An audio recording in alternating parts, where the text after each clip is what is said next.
मुस्लिम आरक्षणावरून जरांगे आणि भुजबळांमध्ये जुंपली आहे।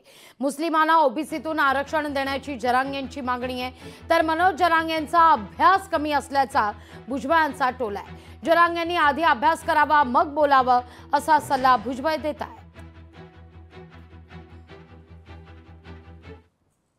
सरकारी नोंदी ह्या मुसलमानांच्या सुद्धा निघाल्या। जर त्यांच्या मुसलमानाच्या कुणबी म्हणून नोंदी निघाल्यात, लिंगायत समाजाच्या निघाल्यात, मारवाडी समाजाच्या निघाल्यात, ब्राह्मण समाजाच्या निघाल्यात, आणखीन लोहार समाजाच्या निघाल्यात, जर यांच्या नोंदी सरकारी निघाल्यात, हे शेतकरी आहेत, कुणबी आहेत म्हणून, तर मुस्लिमांना सुद्धा ओबीसीतूनच आरक्षण दिलं पाहिजे, त्यांच्यावर सुद्धा अन्याय नाही झाला पाहिजे। मुस्लिमांना ओबीसीत आरक्षण द्या अशी मागणी कोणी केली? त्यांना म्हणा तुझा अभ्यास कमी आहे।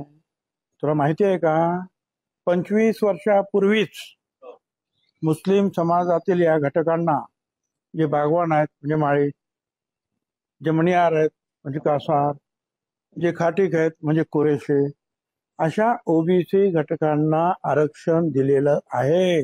उगीच माहित काही नसतं, काय बोलायचं म्हणून बोलायचं। असं ज्यावेळी माणूस एक जनरली बोलत असतो त्यावेळी काही शेरोशायरींचा, काही उदाहरणांचा, काही म्हणींचा उपयोग केला जातो।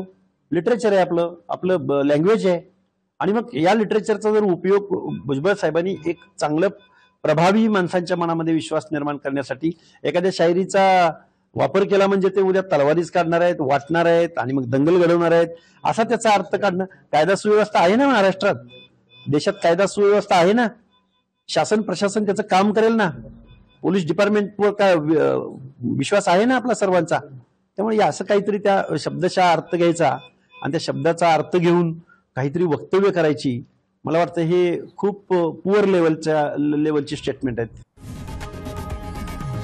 लोकशाही मराठी ऐका, पहा, जागरूक रहा।